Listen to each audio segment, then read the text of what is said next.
Ay.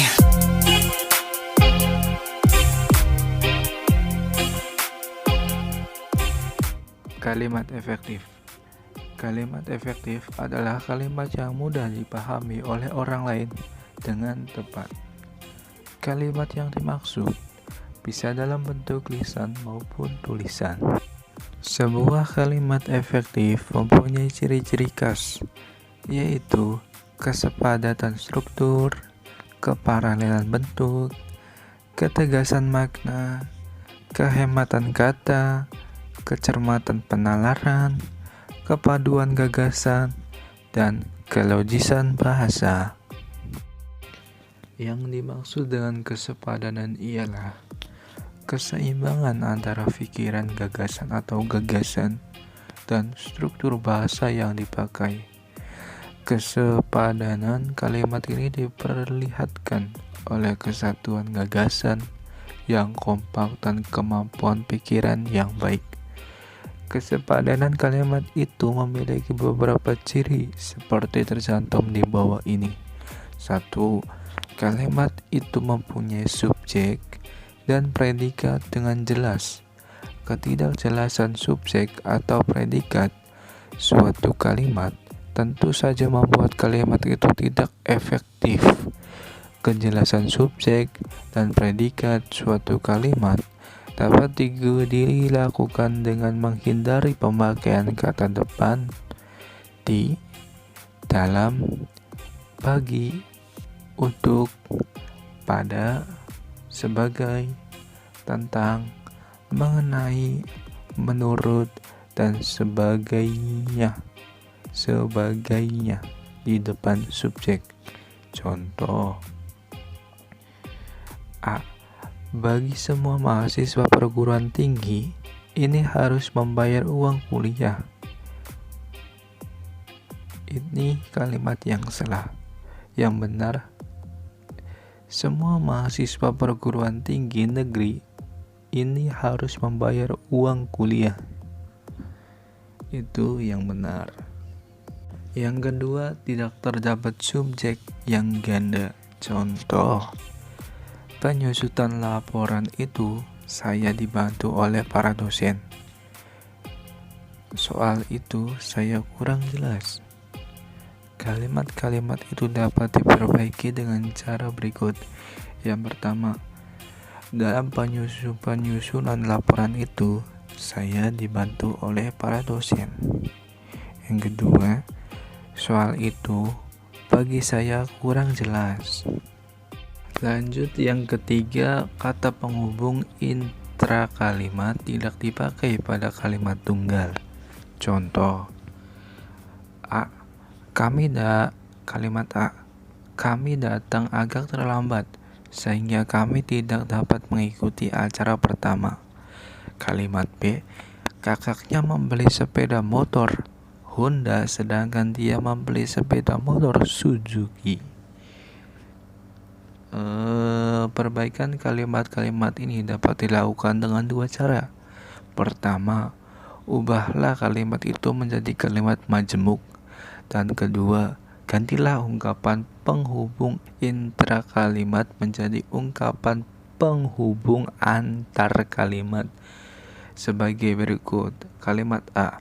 Kami datang agak terlambat sehingga kami tidak dapat mengikuti acara pertama. Atau kami datang agak terlambat, oleh karena itu kami tidak dapat mengikuti acara pertama. Kalimat B. Kakaknya membeli sepeda motor Honda sedangkan dia membeli sepeda motor Suzuki. Atau kakaknya membeli sepeda motor Honda akan tetapi dia membeli sepeda motor Suzuki. Lanjut, yang keempat, predikat kalimat tidak didahului oleh kata yang. Contoh, kalimat A. Bahasa Indonesia yang berasal dari bahasa Melayu. Kalimat B. Sekolah kami yang terletak di depan bioskop Gunting. Perbaikannya adalah sebagai berikut. Kalimat A. Bahasa Indonesia berasal dari bahasa Melayu. Yang kalimat B, sekolah kami terletak di depan bioskop Gunting. Poin kedua, keparalelan. Yang dimaksud dengan paralelan adalah kesamaan bentuk kata yang digunakan dalam kalimat itu. Artinya, kalau untuk pertama menggunakan nomina, bentuk kedua dan seterusnya juga menggunakan nomina. Kalau bentuk pertama menggunakan verba, bentuk kedua juga menggunakan verba. Contoh, kalimat A, harga minyak dibekukan atau kenaikan secara luas. Kalimat B, tahapan terakhir penyelesaian gedung itu adalah kegiatan pengecatan tembok, memasang penerangan, pengujian sistem pembagian air, dan pengaturan tata ruang. Kalimat A tidak mempunyai kesejajaran karena dua bentuk kata yang mewakili predikat terjadi dari bentuk yang berbeda, yaitu dibekukan dan kenaikan. Kalimat itu dapat diperbaiki dengan cara menjajarkan kedua bentuk itu. Kalimat B tidak memiliki kesejajaran karena kata yang menduduki predikat tidak sama bentuknya, yaitu kata pengecatan, memasang, pengujian, dan pengaturan. Kalimat itu akan baik kalau diubah menjadi predikat yang nominal sebagai berikut.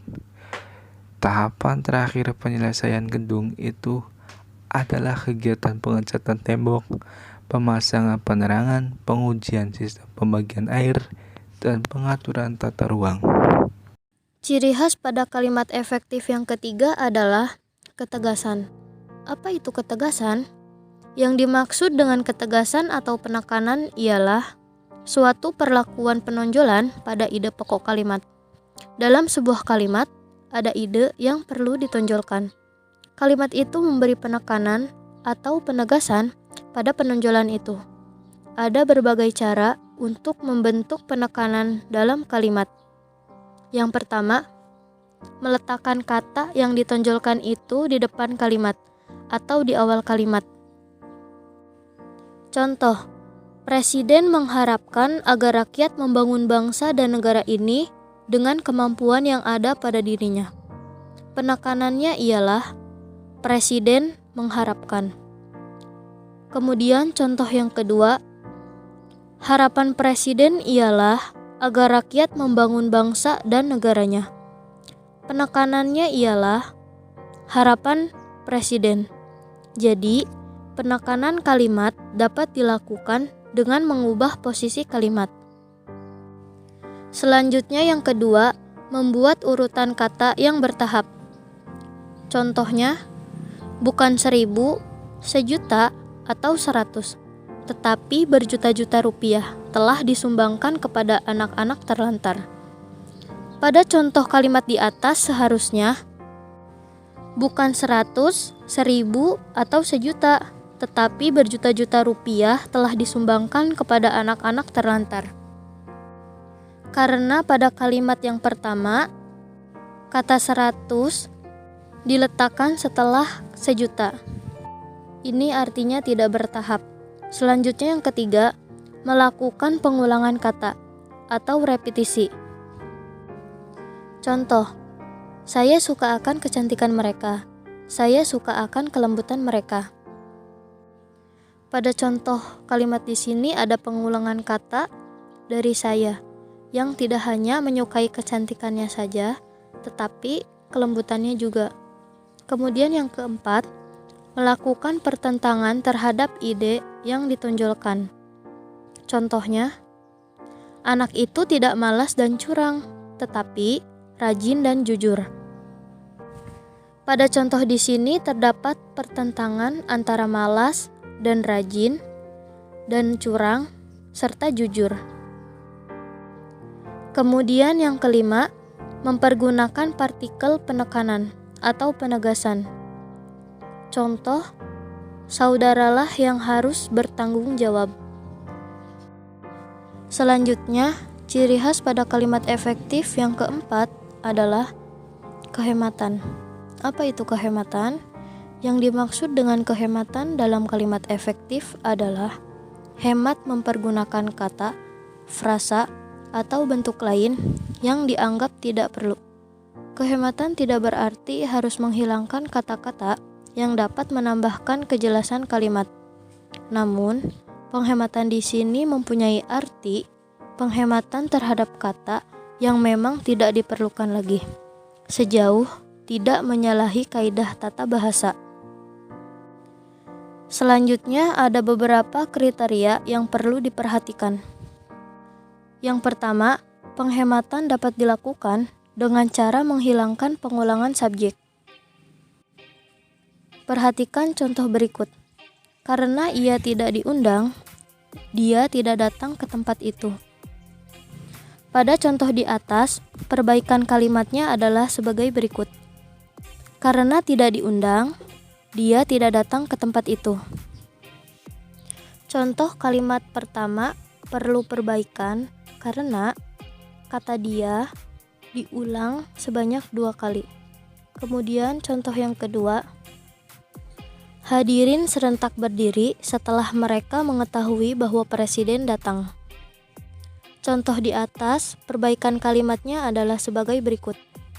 Hadirin serentak berdiri setelah mengetahui bahwa presiden datang. Pada perbaikan kalimat di sini, kata mereka dihilangkan karena merupakan pengulangan subjek. Selanjutnya yang kedua, penghematan dapat dilakukan dengan cara menghindarkan pemakaian superordinat pada hiponimi kata. Kata merah sudah mencakupi kata warna. Kata pipit sudah mencakupi kata burung. Perhatikan contoh berikut. Ia memakai baju warna merah. Kalimat itu dapat diubah menjadi ia memakai baju merah. Pada contoh kalimat di sini, kata warna dihilangkan karena kata merah sudah mencakupi kata warna. Selanjutnya contoh yang kedua. Di mana engkau menangkap burung pipit itu? Kalimat itu dapat diubah menjadi di mana engkau menangkap pipit itu? Kata burung pada contoh kalimat di sini dihilangkan karena kata pipit sudah mencakupi kata burung. Selanjutnya yang ketiga, penghematan dapat dilakukan dengan cara menghindarkan kesinoniman dalam satu kalimat. Kata naik bersinonim dengan ke atas. Kata turun bersinonim dengan ke bawah. Kata hanya bersinonim dengan kata saja. Kata sejak bersinonim dengan kata dari. Perhatikan kalimat-kalimat di bawah ini. Dia hanya membawa badannya saja. Kalimat ini dapat diperbaiki menjadi dia hanya membawa badannya. Pada contoh kalimat di sini, kata saja di akhir dihilangkan karena kata hanya bersinonim dengan kata saja. Selanjutnya contoh yang kedua. Sejak dari pagi dia bermenung. Kalimat ini dapat diperbaiki menjadi sejak pagi dia bermenung. Pada contoh kalimat di sini, kata dari di awal dihilangkan karena kata sejak bersinonim dengan kata dari.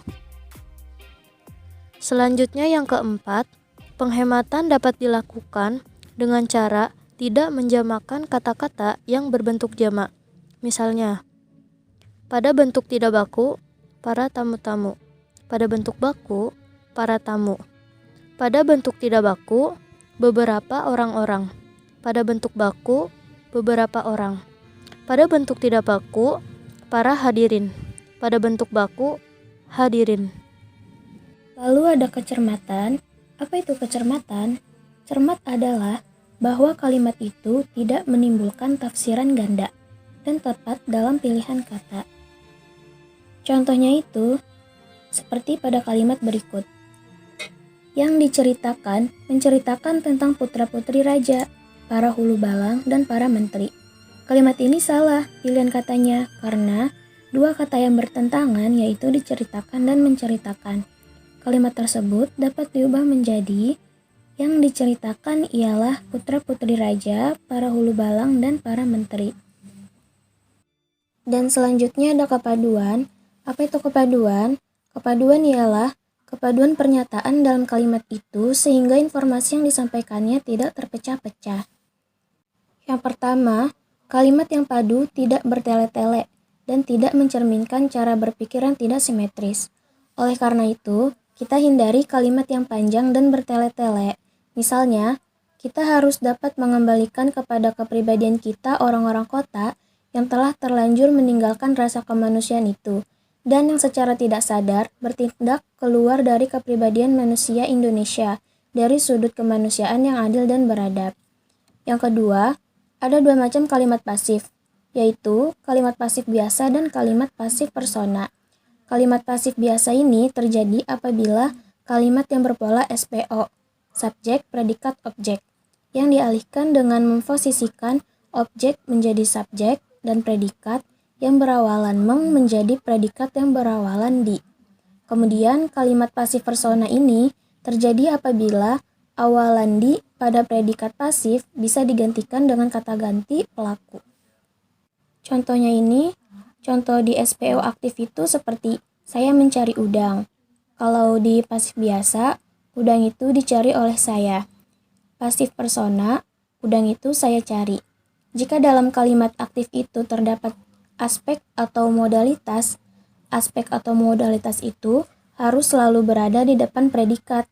Kalimat berikut memperjelas hal itu. Seperti yang kalimat aktif ini, contohnya itu mereka telah mendatangi DPR. Pasif biasa, DPR telah didatangi oleh mereka. Pasif persona, DPR telah mereka datangin. Kalimat yang padu itu mempergunakan pola aspek plus agen plus verbal secara tertib dalam kalimat-kalimat yang berpredikat pasif persona.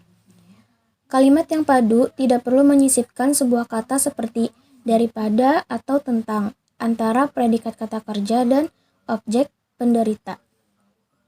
Kalimatnya ini seperti mereka membicarakan daripada kehendak rakyat.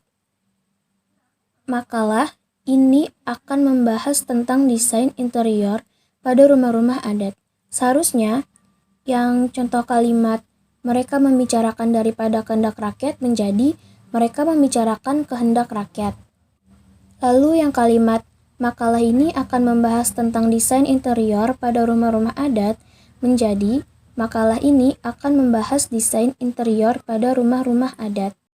Sekian presentasi dari kelompok kami. Kurang lebihnya mohon maaf. Bila ada yang ingin ditanyakan atau didiskusikan, kami buka di sesi diskusi nanti. Terima kasih. Wassalamualaikum warahmatullahi wabarakatuh.